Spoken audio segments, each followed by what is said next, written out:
la pastora, que cómo la obra de la fe lleva a los hombres a ser fuertes, firmes y valientes.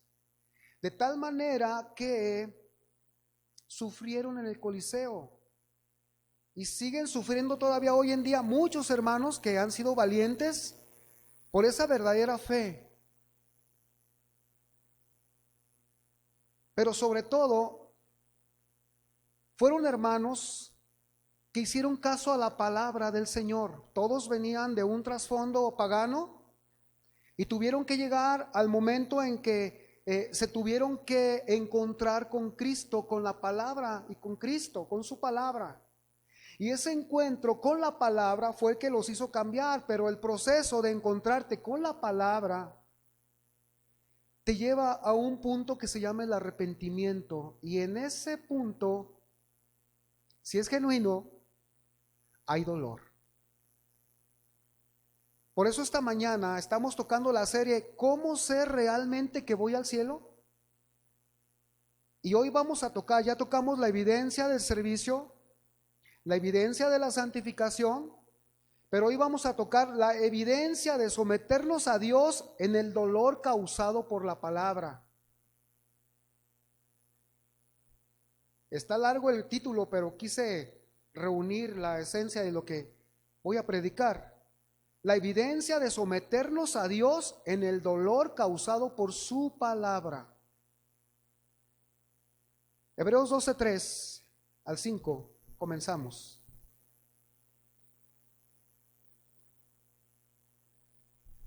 Considerad a aquel que sufrió tal contradicción de pecadores contra sí mismo, para que vuestro ánimo no se canse hasta desmayar, porque aún no habéis resistido hasta la sangre combatiendo contra el pecado. Y habéis ya olvidado la exhortación que como a hijos se os dirige, diciendo: Hijo mío, no menosprecies la disciplina del Señor, ni desmayes cuando eres reprendido por Él, porque el Señor al que ama disciplina y azota a todo el que recibe por hijo. De entrada tenemos unos pensamientos principales en este pasaje y es un pasaje muy alentador para cada uno de nosotros. Alentador, hermano, pues si nos dice disciplina, sí, pero nosotros tenemos un concepto muy ese es de la disciplina, especialmente la de Dios. Los mensajes, los pensamientos principales de estos versículos, en el versículo 3 encontramos el primero que nos dice que considerad a aquel que sufrió tal contradicción de pecadores contra sí mismo, para que vuestro ánimo no se canse hasta desmayar. Nos dice que Jesús es el ejemplo a seguir cuando nuestro ánimo comience a desvanecerse. Porque más que nadie, Él sufrió la lucha contra el pecado en sus opositores, logrando vencer y terminar su carrera, cumpliendo el objetivo por el que el Padre lo envió. O sea que su ánimo no se cansó. Tenía un propósito, había mucho pecado, se manifestó en sus opositores y lo llevaron a la muerte. El segundo pensamiento central, versículo 4, porque aún no había resistido hasta la sangre combatiendo contra el pecado, nos dice que la lucha contra el pecado en nuestra vida cristiana no ha sido tan trágica como la de Jesús, quien llegó a morir. Que nosotros no hemos llegado todavía a oponernos tanto al pecado que derramemos la sangre. Algunos ya, algunos hermanos ya. En los tiempos más modernos hemos sabido que muchos han muerto por declararse cristianos. Pero encontramos un tercer pensamiento central en el versículo 5.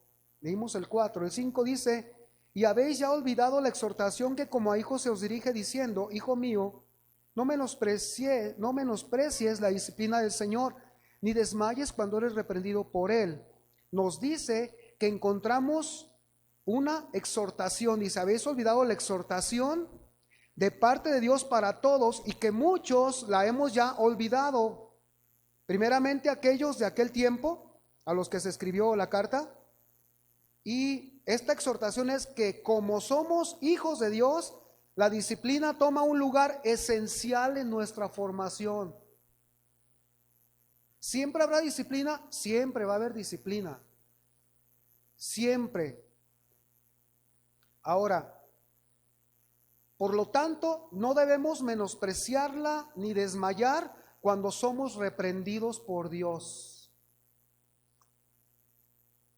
Justamente lo que dice el hermano, si recibes una disciplina, resístela. ¿Por qué? Porque es la evidencia que eres hijo y más que nada, que Dios es tu Padre. Ahora, el versículo, aquí en el mismo versículo 5, el 6, porque el Señor al que ama disciplina y azota a todo al que recibe por hijo. ¿Qué nos quiere decir el cuarto pensamiento? Porque Dios al hijo que ama a ese disciplina. Y de aquí, hermanos, de aquí derivamos un tema principal que a la vez es un principio espiritual y es el siguiente: que aprenderemos a luchar contra el pecado para alejarnos de él y acercarnos a Dios solo por medio de su disciplina. Aleje a un niño de las cosas malas que está haciendo, solamente por la disciplina lo va a poder alejar. Si usted le sigue permitiendo las cosas, nunca lo va a alejar, va a seguirlas fomentando. Por eso hay un significado importante de dos palabras claves que encontramos aquí.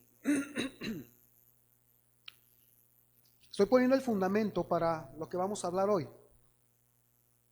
Encontramos la palabra exhortación, dice, y ya habéis olvidado la exhortación. Aquí la palabra exhortación es aliento, es ruego. Haga de cuenta que la idea es, son palabras de aliento para nosotros de parte de Dios. Esa es la exhortación. Ya habéis olvidado las palabras de aliento que les di. Vamos a parafrasear el versículo. Y luego hay otra palabra que encontramos que es disciplina, que son las que más nos llaman la atención. Y esta palabra disciplina viene del griego paideia, que significa tutoría. Y esta tutoría viene de quien educa, que entrena, que instruye. La idea es de alguien que está formando a un niño y esto incluye la corrección. Esto incluye la corrección. De aquí se deriva la palabra pedagogo o pedagogo. Pedagogo, ¿verdad? Pedagogo. Y es aquella persona profesional que se dedica precisamente a educar a los niños, En este caso, Dios es nuestro pedagogo o tutor, que ejerce su tutoría sobre nosotros y que nos administra nuestra paideia, nuestra disciplina. Es mi tutor. Entonces, ¿por qué renegamos cuando Dios nos disciplina? ¿Por qué hay esa contradicción en por qué me hiciste esto? ¿Por qué me pasó lo otro? Si Él es mi tutor. Él es el que me está educando, me está formando, pero todos sabemos que esto no es muy, los que hemos experimentado todos, no es muy agradable de repente. Pero Dios asegura que los que recibimos la disciplina o su paideia nos dejará buenas ganancias. ¿De qué? De aprendizaje. De aprendizaje. Porque estamos siendo formados. Ahora, una vez más, debemos recordar que cuando hemos venido a Cristo en arrepentimiento y fe, Dios nos hace sus hijos por el nuevo nacimiento.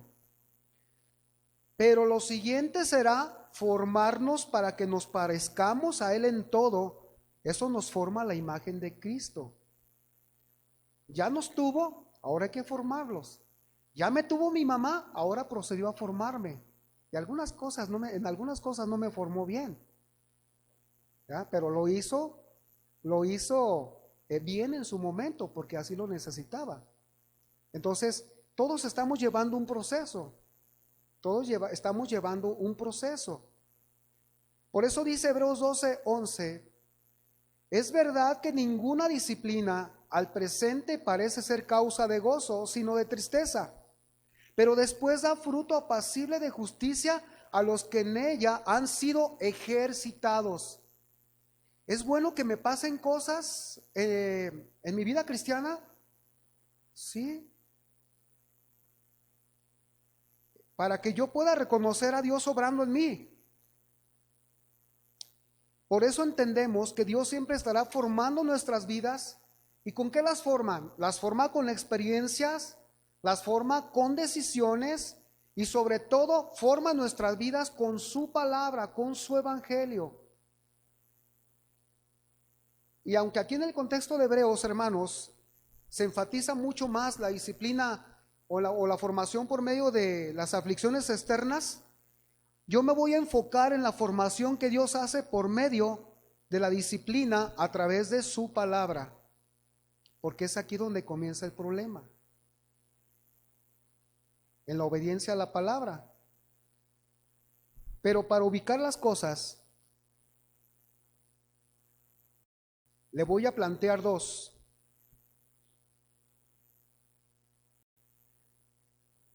Y están escritas aquí. Si usted es un hijo de Dios, una de las evidencias será que estará dispuesto a recibir su palabra, aunque le duela. Escúcheme con atención, porque hay muchos cristianos que se han ido a las iglesias porque les dolió la palabra, porque la escucharon como no querían escucharla. Es que la dijo, bueno, es que si la dijo como estaba en la Biblia, aclaro, ¿por qué te vas? ¿Por qué la exhortación conforme a la palabra no la estás recibiendo? Por eso aquí dice, aquí aclaro, que si eres un hijo de Dios, primeramente, una de las evidencias será que estarás dispuesto a recibir la palabra de Dios aunque te duela. Porque a nadie de nosotros nos gusta que nos digan la verdad, ni humanamente y mucho menos que Dios nos la diga.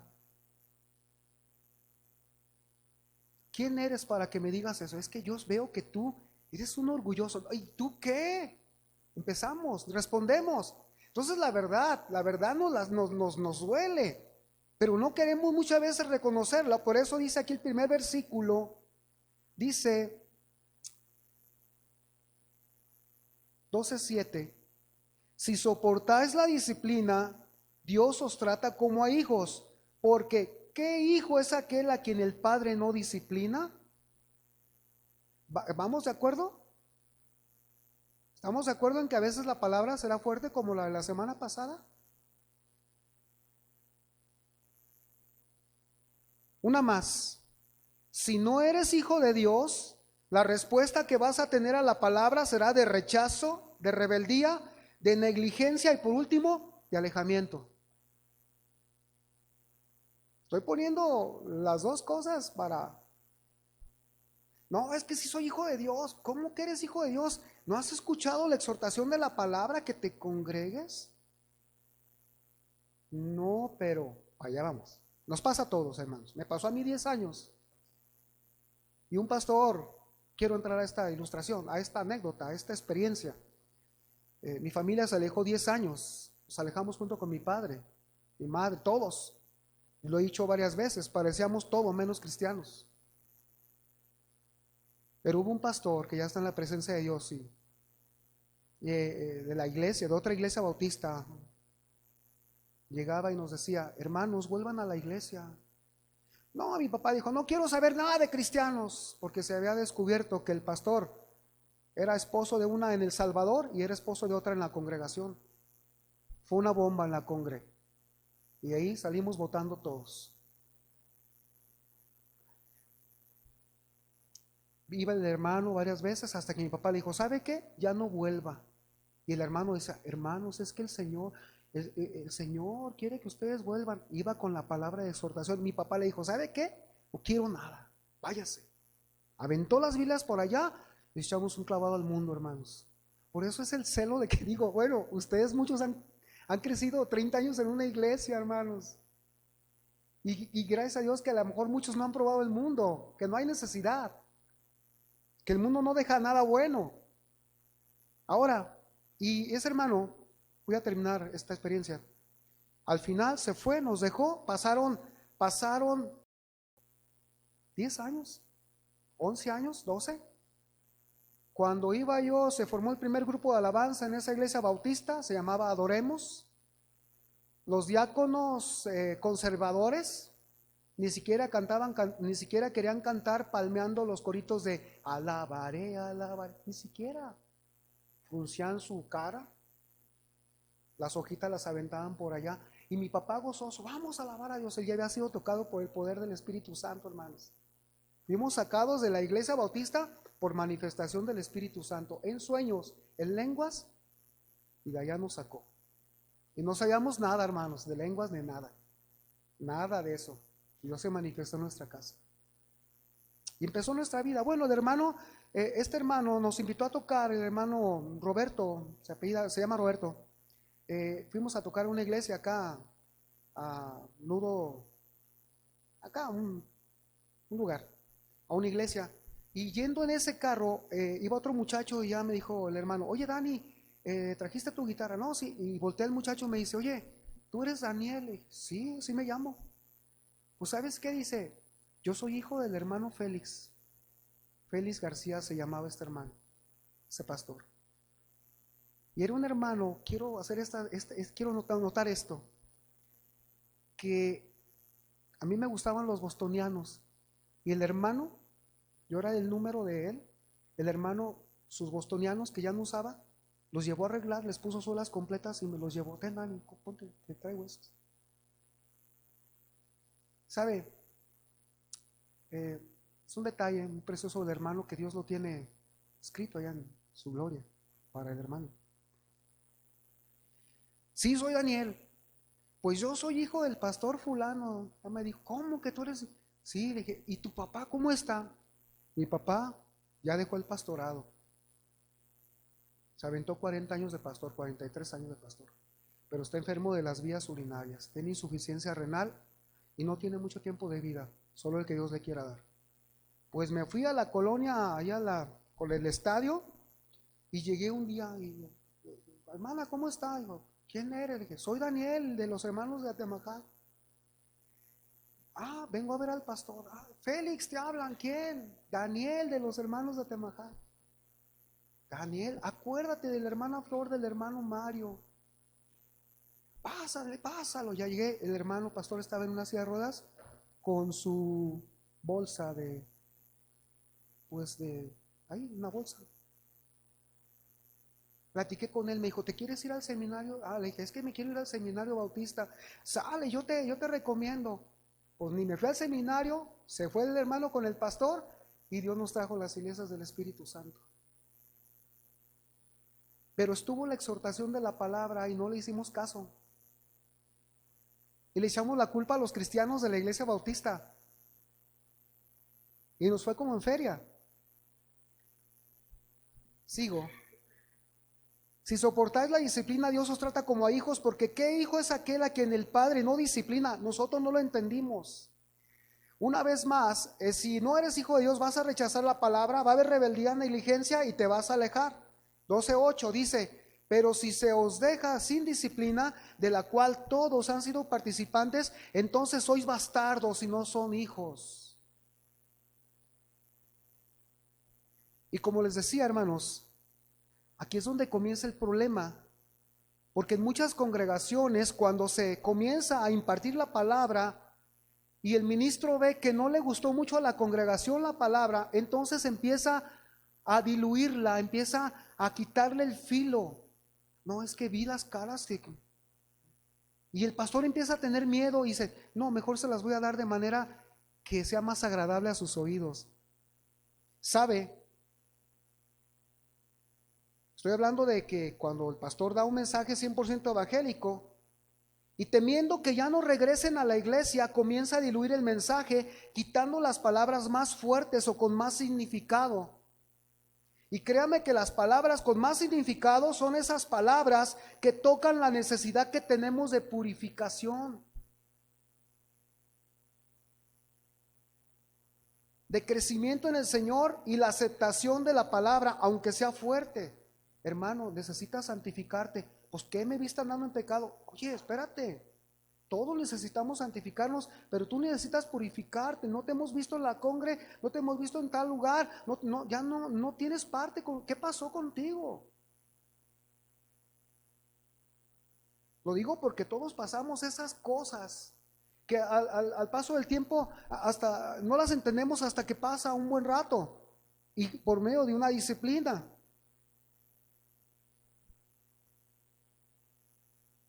Es claro que cuando es un mensaje de Dios, es la palabra de Dios la que se estará hablando, la Biblia. Y la Biblia, hermanos, la Biblia tiene mensajes de aliento, tiene mensajes de consolación, pero también la Biblia tiene mensajes que llevan a quitar la costra, entre comillas, del pecado que está oculta en nuestros corazones. Por eso el Evangelio no le gusta a muchos. Por eso la verdad, dice el mundo, dice ese proverbio, lo que sea, la verdad no peca, pero incomoda. Y la verdad del Evangelio es mucho más fuerte porque al hombre lo lleva a encararse con su rebeldía. Lo lleva a encararse con lo mal que está haciendo, con la irreverencia, con la impiedad que está delante de los ojos del Señor. Pero las iglesias, muchas, prefieren hablar mensajes atractivos a los oídos de los oyentes.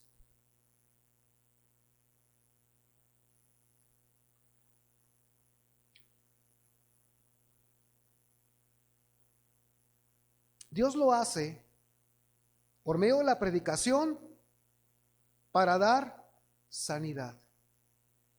Hebreos 4, 12 y 13 dice: porque la palabra de Dios es viva y eficaz y más cortante que toda espada de dos filos, y penetra hasta partir el alma y el espíritu, las coyunturas y los tuétanos, y discierne los pensamientos y las intenciones del corazón. Y no hay cosa creada que no sea manifiesta en su presencia.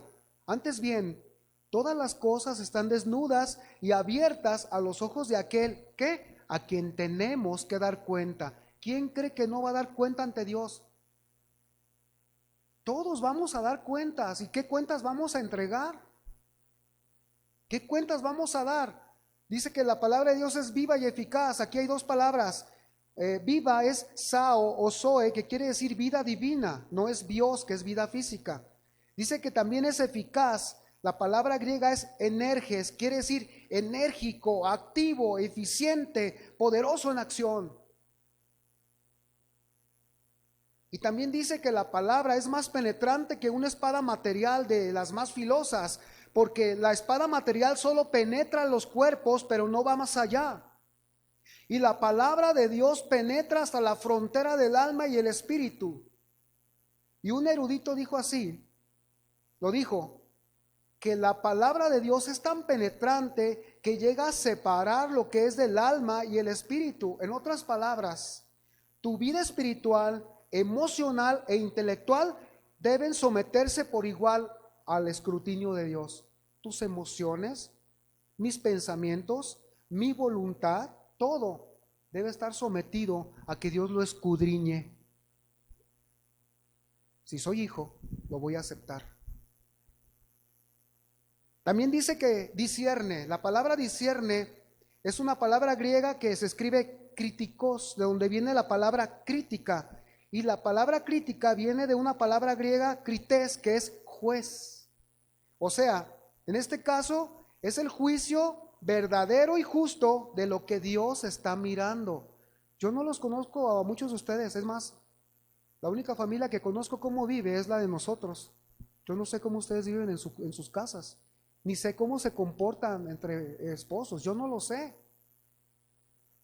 Por eso les digo que solo conozco mi familia, cómo vivimos, pero todo está manifiesto ante el juez, ante sus ojos.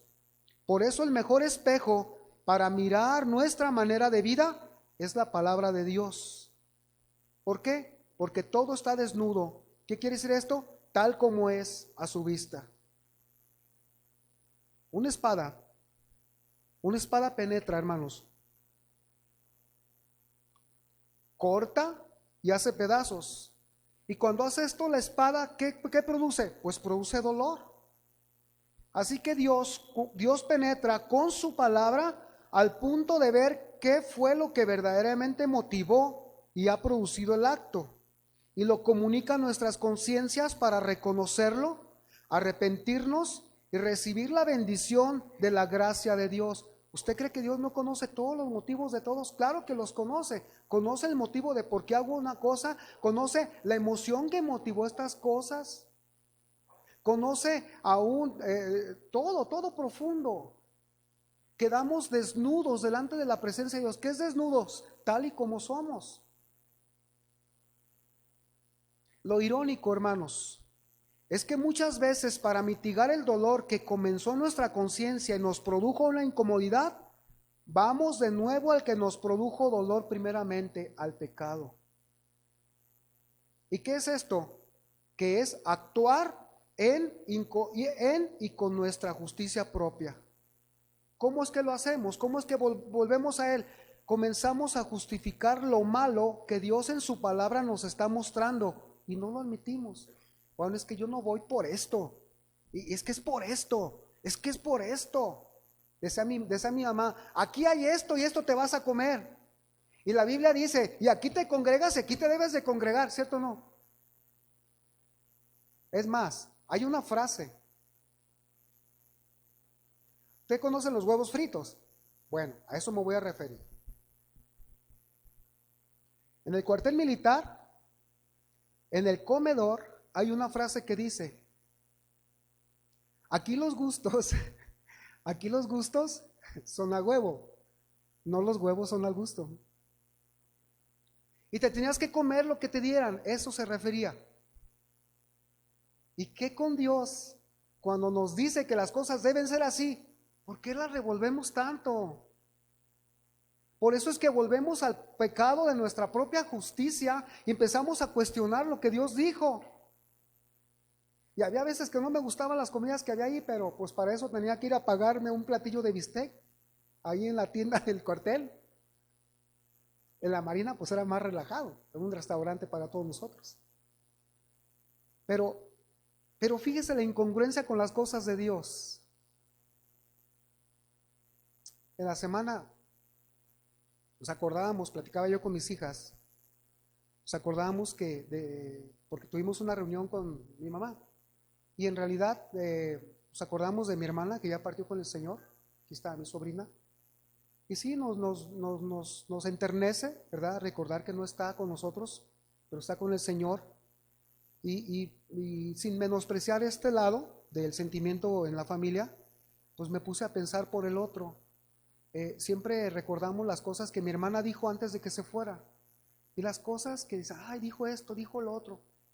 Y me puse a pensar en la semana de este lado, dije, bueno, yo sí me enternece pensar en lo que mi hermana dijo antes de que se fuera, pero el Señor Jesús también dijo cosas antes de irse, y de Él no nos enternecen sus palabras. Está medio confuso, ¿no? Que nos enternezca algo que es bueno, claro, el sentimiento por la familia, pero olvidemos que el Señor Jesús también dijo unas palabras antes de irse. Y las últimas 7, pues usted las conoce. Padre, perdónalos porque no saben lo que hacen. He ahí tu madre, ahí tu hijo. Y muchas palabras que dijo ahí. Ahora, si nos vamos al aposento alto, un día antes, Él dijo muchas cosas. Dijo, lávense los pies. Así como yo le lavo los pies, así sírvanse. Pero de eso no nos queremos acordar. ¿Sabe? Comenzamos a justificar lo malo que Dios en su palabra nos está mostrando y no lo admitimos. Aunque nos duela la verdad, preferimos seguir viviendo en el dolor de la falta del perdón, en el dolor de la intolerancia.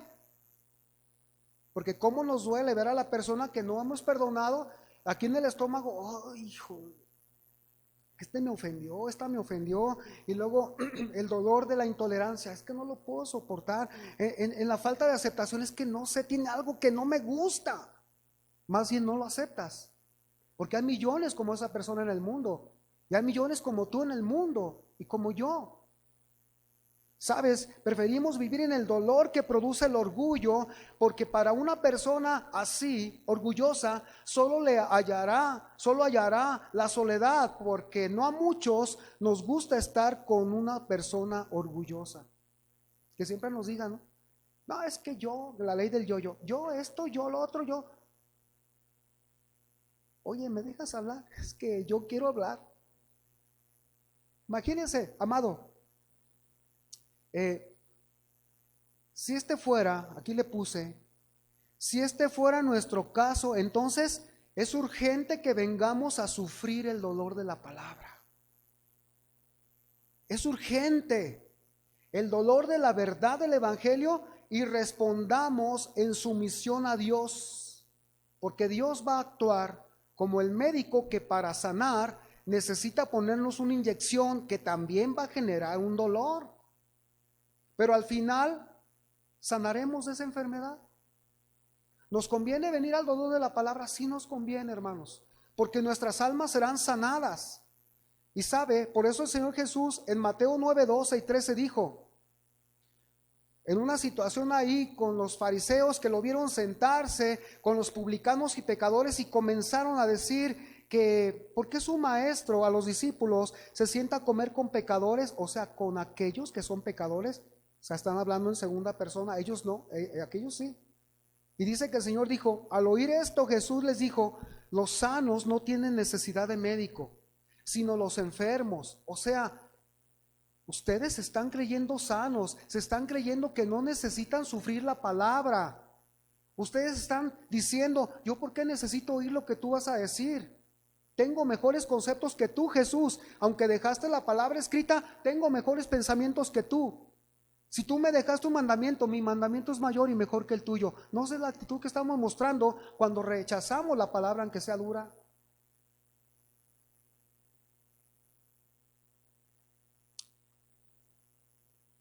Los sanos no tienen necesidad de médico, sino los enfermos.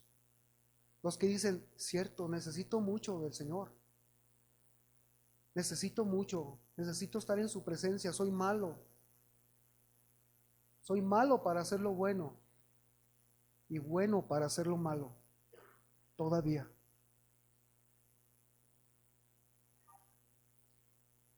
El Señor dice, le responde, sabiendo que los conoce desde el corazón, id pues y aprended lo que significa misericordia quiero y no sacrificio, porque no he venido a llamar a justos, sino a pecadores al arrepentimiento. Aquí surgen unas preguntas. ¿Cuál es el problema del hombre? ¿Por qué no quiere ni acepta la disciplina de Dios cuando escucha su palabra? Y si lo aplicamos a nosotros, nos podemos hacer la pregunta, ¿por qué nos rehusamos a aceptar lo que Él nos dice que está mal?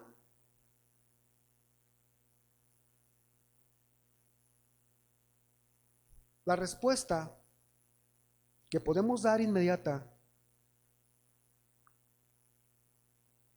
es que llegamos a creernos más buenos y mejores que los demás, que se nos es difícil recibir la verdad. ¿A qué se debe esto? Porque el concepto de justicia que tenemos está a la medida de los demás, de las demás personas, y no a la medida de la justicia o rectitud que Dios pide de cada uno. No, es que yo nomás maté a uno, el Chapo mató a 3, no, es que yo no soy tan malo. No, es que el hermano ese es tan regañón, yo no soy como él, yo no soy tan malo, no nos comparemos con los demás en la justicia. Nuestro termómetro, nuestra vara, de hecho, Dikaiosune, justicia quiere decir, es una vara con la que medían la rectitud de los muros. Esa es nuestra rectitud con la cual nosotros debemos siempre estar viendo la rectitud que Dios pide de nosotros en Cristo. De ahí nace el que no nos condenemos, el que no nos juzguemos de una manera indiscriminada, sino que procedamos a ayudar para la restauración. Ahora, por eso decía que si la justicia de Dios nos está dejando tantos mandamientos, ¿y cómo debemos de actuar? Preferimos la justicia de nosotros, porque nuestra justicia es, no soy tan malo, estoy por encima de este libro. Si esta es la justicia de Dios, ¿dónde quedo yo entonces? Yo entonces quedo como alguien que necesita reconocer que esto es lo que vale, no mis opiniones. Aquí el asunto está en que Dios usará hombres para decirlas. Y no toleramos a los hombres que nos digan las cosas, aún las de Dios. La mañana vimos, y aquí tengo el ejemplo de Esteban, es el que vamos a empezar ahorita. Y de iglesias orgullosas como una de Apocalipsis y también de otras cosas, pero vemos, al hombre nunca le ha gustado que le digan la verdad, y menos las de Dios, y menos un hombre. Si Jesús les dijo, destruid este templo y en 3 días lo reedificaré, dijeron, está blasfemando a Jesús. Y por esa blasfemia, según ellos, lo llevaron a la cruz. Y cuando Esteban vino, que es lo que vamos a ver ahorita, cuando Esteban vino y les dijo, les predicó de Jesús, también ¿qué hicieron? Voy a adelantarles, lo apedrearon. Que no hagan eso con los que predican la verdad de Dios. Pero es el papel que nos tocó, y si somos genuinos predicadores de la palabra de Dios, como Esdras, la escudriñaremos, la practicaremos y la enseñaremos.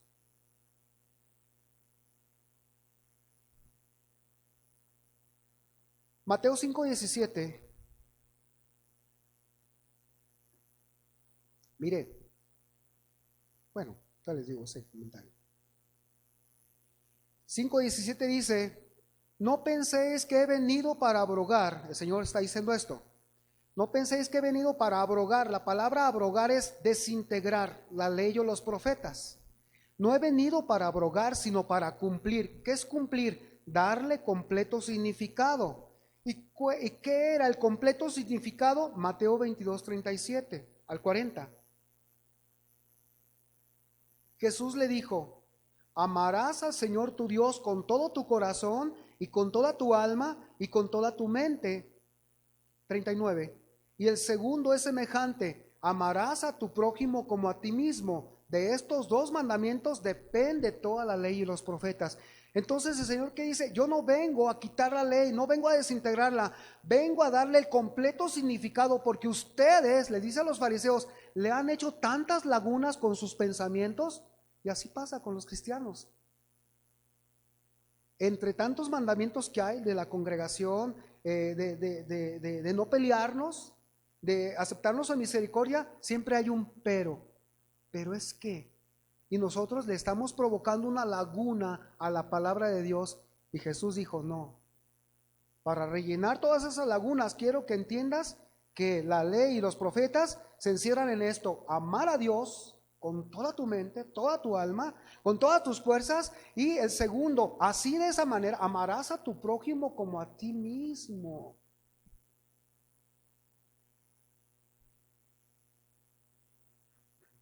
Vamos a ver el ejemplo del diácono Esteban, como mencionaba hace un momento. Hechos 7:51 dice, ahí estaba Esteban, y dice en su acusación, duros de cerviz e incircuncisos de corazón y de oídos, vosotros resistís siempre al Espíritu Santo como vuestros padres, así también vosotros. ¿Qué quiere decir? Duro de cerviz e incircunciso, obstinado y en su maldad.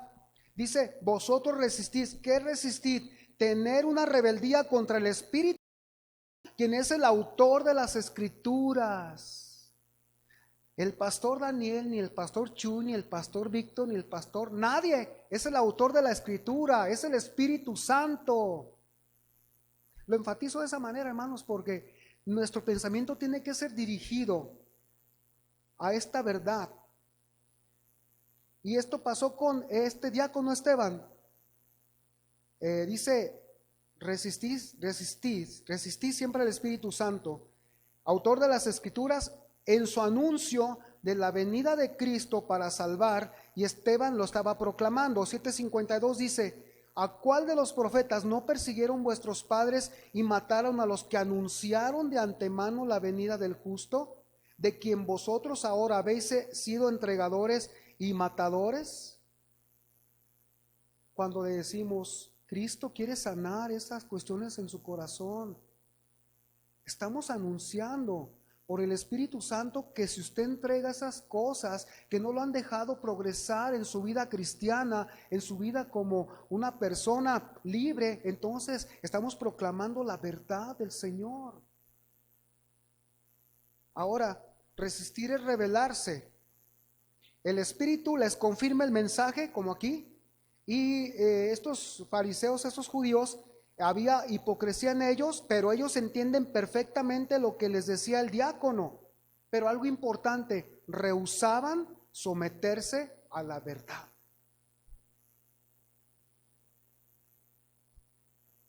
La mecánica de Dios es como esto. Dios nos dice lo que somos, nos dice lo que hacemos mal, pero nos duele que nos diga la verdad. Y usted y yo sabemos que es el Espíritu Santo el que la trae a nuestra mente y corazón, pero nos duele. Y si persistimos en una actitud de no aceptar su palabra, al final habrá una reacción lamentable con consecuencias lamentables. 7:54 de Hechos, fíjese, oyendo estas cosas se enfurecían en sus corazones. ¿Se enfurecían contra quién? Pues contra Esteban, contra el predicador de la verdad que les estaba diciendo, ustedes son unos rebeldes, no quieren escuchar la palabra que desde el principio fue anunciada, que Jesús era el Salvador y que quería salvar a la humanidad y venía por ustedes para salvarlos. Ahora se enfurecían en sus corazones y crujían los dientes contra él. Pero Esteban, lleno del Espíritu Santo, puesto los ojos en el cielo, vio la gloria de Dios y a Jesús que estaba a la diestra de Dios, y dijo, he aquí veo los cielos abiertos y al Hijo del Hombre que está a la diestra de Dios, y echándole fuera, entonces, dando grandes voces, se taparon los oídos y arremetieron a una contra él, y echándole fuera de la ciudad, le apedrearon, y los testigos pusieron sus ropas a los pies de un joven que se llamaba Saulo, y apedreaban a Esteban mientras él invocaba y decía, Señor Jesús, recibe mi espíritu.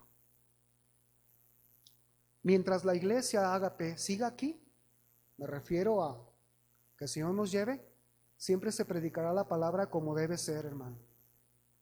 Porque mientras no lo hagamos, traicionaremos al que es el dueño de la palabra, el autor de la palabra.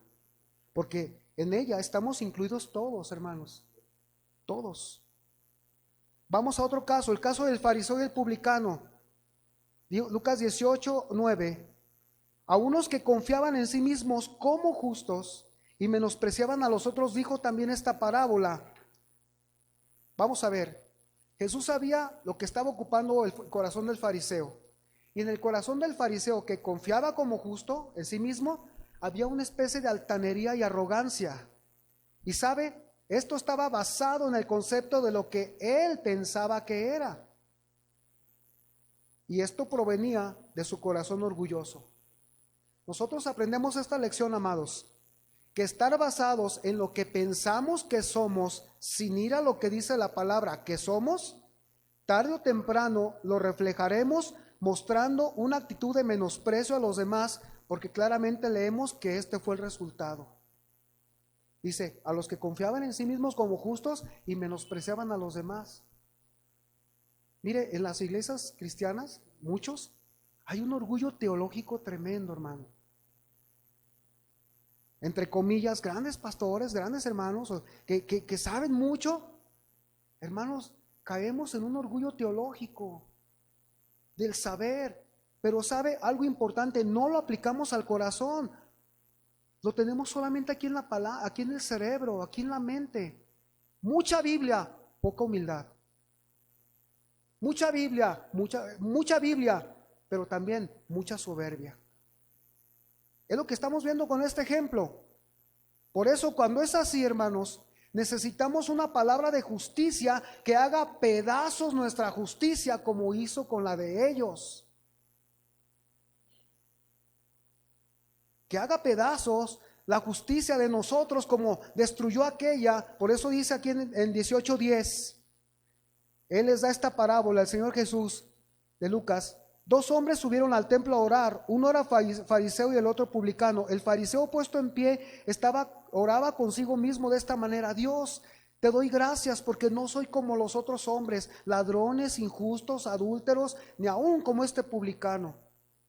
Y le dice, ayuno 2 veces a la semana, doy diezmos de todo lo que gano.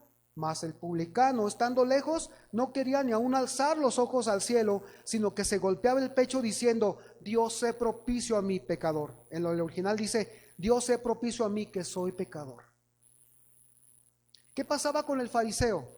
El fariseo vino a orar, pero lo único que hizo, vino a informar a Dios de lo bueno que era. O sea, el fariseo cuando dice todas las cosas de que ayuna, que esto y que el otro, solamente vino a informarle a Dios, vino a mostrarle sus credenciales personales. Mira, estas son mis credenciales. Maestro en teología, doctorado en ciencias, IPCO, EBD. Tengo mucha preparación. El Calvario, ya de los que me sé, ¿no? Claro que no todos son así. Hay hermanos que son de edad con la vocación, pero hablo que en muchos esto puede ser una soberbia.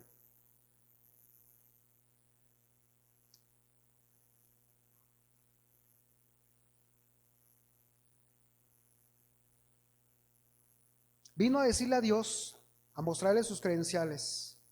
Y el publicano era de esos que cobraban los impuestos a favor de Roma.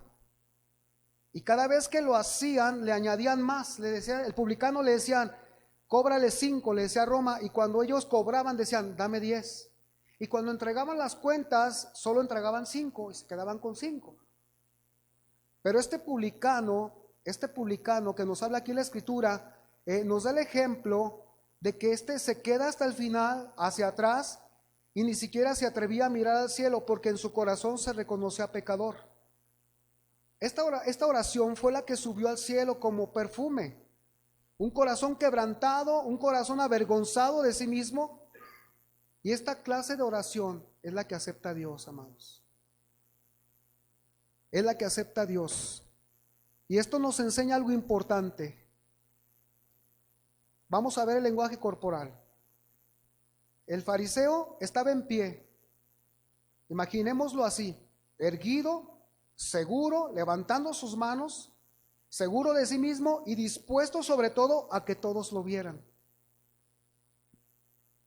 El segundo estaba lejos, no se atrevía a estar más adelante. Nos hace ver la humildad ante Dios y el quebrantamiento, porque dice que no miraba al cielo y sus manos se golpeaban el pecho en señal de arrepentimiento. Un escritor cristiano mencionó esto, hermanos. Dijo, la puerta del cielo tiene un dintel tan bajo que no se puede entrar más que de rodillas. Vamos a pensar en la puerta angosta. Ahí no cabe el orgullo, ahí no caben las maletas de autosuficiencia, ahí no cabe nada de eso. Ahí solamente cabe un corazón quebrantado, un corazón arrepentido, y lo mismo el cielo. Dice que solo de rodillas. ¿Qué quiere decir? Humillados ante Dios. Lucas 18:14 dice, os digo que éste descendió a su casa justificado antes que el otro, porque cualquiera que se enaltece por cualquiera de las cosas será humillado. Habrá una disciplina. Y el que se humilla será enaltecido. La sentencia que el Señor dicta echa de ver que esa es la razón por la cual no recibimos muchas veces la palabra. Porque sabemos que lo que va a hacer es humillarnos. ¿Y cómo? ¿Cómo voy a decir que yo, el hermano Daniel, anda batallando? ¿Cómo voy a decir de mis necesidades que tengo personales, que de repente se me sube lo López? Más bien lo Flores, ¿verdad, amiga? Mi papá es muy tranquilo. Lo Flores, y que ahí estoy y me echo sobre los Muñoz. ¿Cómo les voy a decir? Aunque ya les dije. Pero fíjese, hermano, fíjese, sabemos que nos va a humillar la palabra, que la palabra va a hacer polvo nuestra suficiencia, la palabra va a quebrantar el sistema de valores y la identidad, y la identidad en la que tengamos basada nuestra existencia. Si mi identidad y mi existencia están basadas en Dios, entonces usted mostrará y yo mostraré más humildad. Pero si está basada en lo que he conseguido, entonces me mostraré como el fariseo. Gracias, porque no soy como este. Mira, yo estudié hasta la prepa, hice hasta la universidad. Y estos, no, bola de iletrados. Es lamentable, hermanos, que hay iglesias con unos status quo elitistas de esa manera. Bueno, Jesús trajo nuevas de salvación porque estábamos perdidos. Pero ahora es necesario estar constantemente exponiéndonos a ese mensaje porque está incluido un proceso de transformación y liberación. Hay que exponerse para lograr menguar, porque el efecto de la palabra de Dios, de su verdad, nos lleva a ver nuestra condición real, pero también a crecer en aquel quien es nuestra vida. Sí, nos hace polvo, sí, nos hace ver nuestra condición real, pero por otro lado nos lleva a crecer en Cristo, nuestra vida. 2 Corintios 3:17 y 3:18. Porque el Señor es el Espíritu, y donde está el Espíritu del Señor, allí hay libertad. No está hablando de los cultos avivados, que no, está hablando de que hay una libertad del orgullo, estamos hablando de una libertad de la soberbia, está hablando de una libertad de la autosuficiencia. No, hermano, sáltele, dánsele, aquí hay libertad. Espérate. Pero si está danzando un adúltero, y si está danzando un borracho,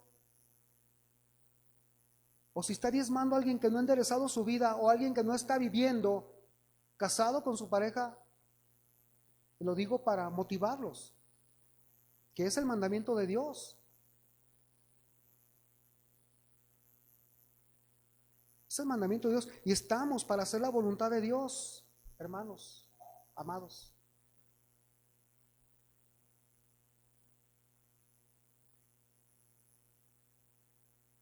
Le voy a platicar una experiencia, que ya es la una, ya vamos a terminar. Un día de recién, yo sufría mucho, me ejercité mucho en el viejo hombre, en la violencia, en la agresividad, me ejercité mucho. Alguien me preguntó, hermano, ¿es bueno que un cristiano sea policía, judicial? No, yo le dije que no. ¿Por qué, hermano? Si su corazón se guarda, no te hablo de eso, yo ya lo experimenté. Tuve que agarrar el arma y golpear a alguien. Tuve que agarrar el tolete y mi escudo y desalojar personas de lugares, de las sierras. Y esa naturaleza caída que tenemos de la violencia se ejercita tanto que se convierte en patrones de vida y a veces es difícil separarte de ahí y sufriendo con eso, hermano Joab. Un día le dije al Señor, compré un libro que de alguna manera Dios usó, se llamó Cerdos en la Sala.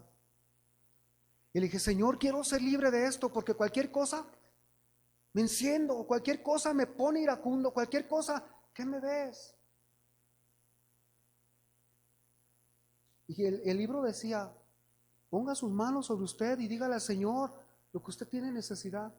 Y yo me hinqué, recuerdo bien que me hinqué ahí donde vivíamos con mi mamá. Me hinqué y le dije, Señor, yo no quiero seguir sufriendo de esto. Porque cualquier cosa me trae problemas, me levanto, me enojo y no, Señor, no obra la justicia tuya así.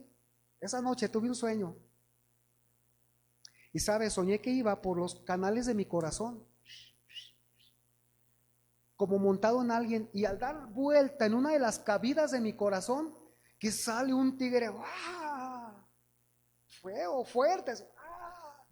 Y yo me quedé viendo y sabe, arriba de ese tigre apareció la palabra ira. Y le empecé a decir al Señor, Señor, acaba con eso en mí. Acaba con eso, Señor. Acábalo. Que vaya menguando, que vaya menguando. Y Dios me ha dado, como a todos nos ha dado duro con su palabra. Y estamos pidiendo perdón hoy, perdón mañana y perdóname porque hice el arranque. Porque la palabra sigue haciendo efecto. Y gracias a Dios por el amor que tienen nuestros parientes, esposas, hijos. ¿Sabe? Cuando hay esa libertad, el Señor la va haciendo. Somos transformados de gloria en gloria en la misma imagen, versículo 18, como por el Espíritu del Señor. Por lo último, el caso de una iglesia orgullosa. Jesús habló acerca del adulterio, hermanos. Habló acerca del adulterio llevándolo más allá del simple hecho de acostarse con personas que no son nuestras parejas. Mencionó que se comete el pecado cuando desde el corazón ya se desea intensamente la belleza de otra persona. Además, habló contra la justicia propia en nombre de las cosas de Dios, solo para ser vistos y aprobados por los hombres, como el dar para Dios, la oración y el ayuno, entre otras. Justicia propia para ser vistos. Por eso su palabra, hermanos, es constante y directa contra el orgullo que se adquiere cuando no buscamos agradar a Dios con la verdadera fe, y tiene que hablarnos como lo hizo a esta iglesia que vamos a ver en Apocalipsis. Había dos iglesias reconocidas, la iglesia de Esmirna y la iglesia de Filadelfia. La iglesia de Esmirna era una iglesia pobre, era una iglesia, hermanos, donde no tenían cosas materiales, es más, ellos rayaban en la indigencia. Pero cuando el Señor le dirige las palabras, le dice: yo conozco tus obras, he aquí, tú dices que eres pobre, pero eres rica. Eres rica. Y es seguro, hermanos, que en estos hermanos pobres de riqueza material tenían la riqueza de la fe, la esperanza y el amor que brotan de una comunión perfecta con Dios en Cristo. Y sabe, esta iglesia de Esmirna, pobre, sin cosas materiales, si la trajésemos a estos tiempos, es seguro que a los ojos de los hombres, si acaso se pidiera una opinión, dirían que no era una iglesia bendecida. Dirían: no, pues esa iglesia, mira, pues que han logrado sus reuniones en un saloncito ahí cualquiera, hasta en unas casitas, no tienen. Además, no hacen sus reuniones de oración masivas, y mucho menos sus conciertos cristianos masivos, trayendo al mejor grupo del momento. A los ojos de la gente, esa iglesia, o de unos cristianos, esa iglesia será la peor bendecida, o la no bendecida. Y sabe, procuramos nosotros que haya verdaderos discípulos en esta iglesia del Señor, que haya verdaderos discípulos, para que al final tengamos una recompensa ante el Señor. Ahora, lo importante, ¿por qué estaban seguros de vivir en Cristo estas personas y resistían en la fe en medio de la persecución? Porque lo importante es lo que Dios pueda opinar de tu vida con respecto a tu dedicación a Él. ¿Qué opine Dios de ti? ¿Qué piensas que Dios pueda opinar de ti en este momento?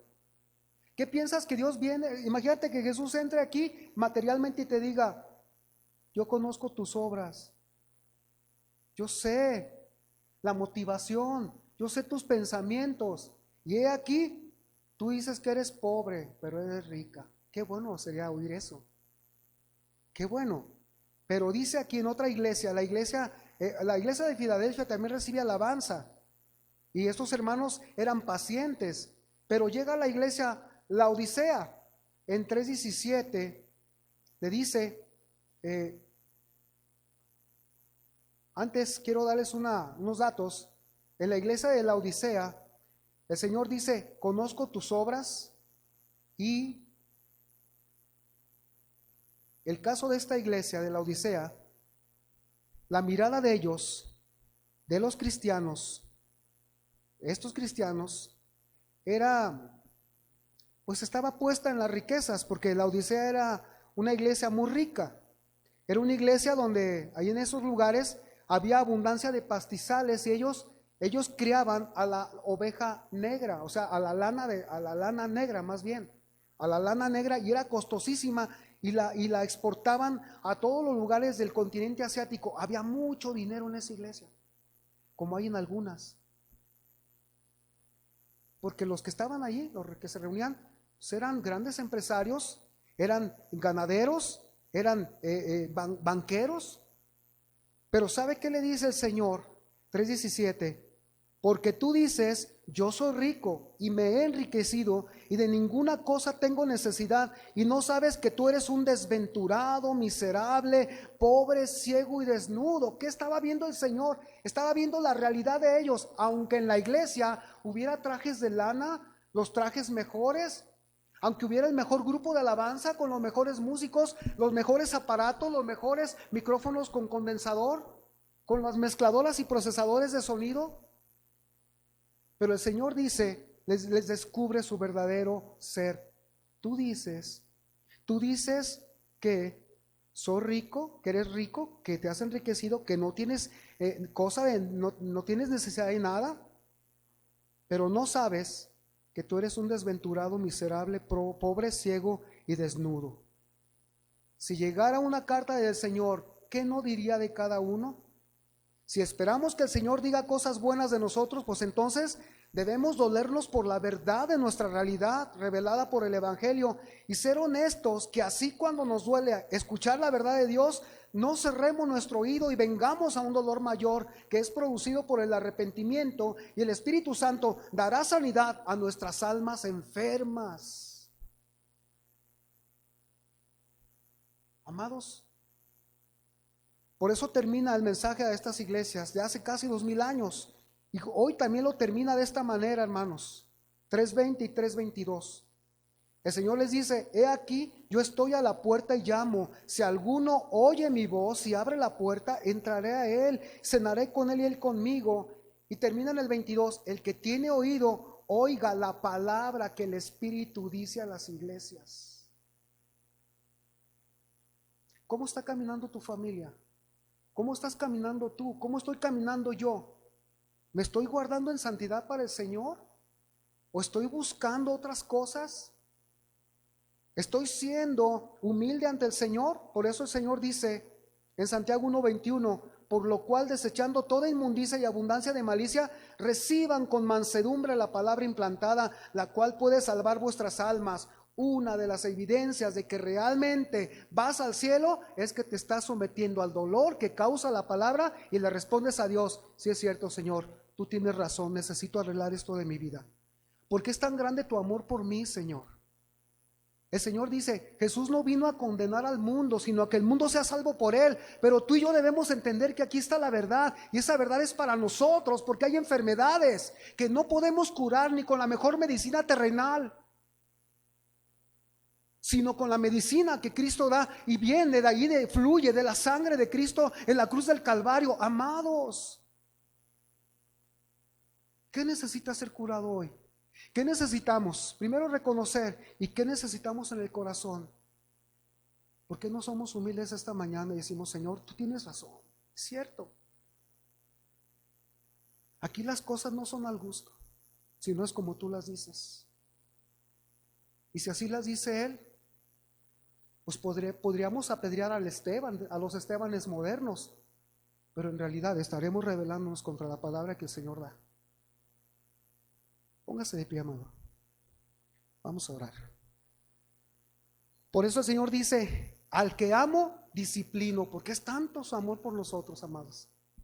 Detrás de esta palabra fuerte está el corazón de Dios grande por ti y por mí. Velo así. Cuando fui con el médico un día, me hice una cortada aquí, grande. Me dijo: estás infectado. Voy a tener que volver a abrir, a quitarte las puntadas, y te voy a abrir la carne y te voy a limpiar con jabón, pero te librarás de una gangrena. Es igual, hermanos. Padre, te damos gracias esta tarde, Señor, por tu palabra. Señor, reconocemos esta mañana, Señor, que la rebeldía de nuestros corazones nos impide, Señor, aceptar lo que tú dijiste a través de aquellos hombres, tus profetas, y que a muchos de ellos mataron, Señor. Y todavía hoy siguen matando, Señor, a tus profetas que predican tu evangelio, Señor. Somos, Señor, siervos inútiles. Yo soy un siervo inútil, Señor, porque no hago más que lo que me dices que haga. No somos merecedores de nada, sino es por tu gracia que nos has dado. Y si algún conocimiento tenemos de tu palabra, es porque el cerebro no se nos ha embotado ni se nos ha muerto, Señor. Es porque tú todavía sostienes esta caja, Señor, en nuestras cabezas físicas. Y sobre todo, Señor, cómo llena nuestro espíritu de tu verdad, Señor, para que no nos vanagloriemos más sobre tu palabra, Señor. Agradecemos todo lo que nos has dado, estudiar, aprender, pero sobre todas estas cosas estás tú. Hoy, Señor, gracias por tu palabra, porque tu palabra es palabra de amor. Por eso la exhortación es aliento para tus hijos. Nos ponemos en tus manos y queremos esta tarde, Señor, lavar nuestras vidas, lavar nuestras almas en la sangre de Cristo, que dice: nos limpia de toda maldad y perdona nuestros pecados. Llévanos con bien, Señor, y que este principio de semana pensemos en lo que tu palabra nos dice que acomodemos, Señor. Solamente tú eres el que llegas a los corazones, Señor, y tú eres el que imparte, Señor, la bendición, Señor, de tu gracia. En el nombre de Cristo Jesús. Amén. Vamos a dar un aplauso a Dios como siempre.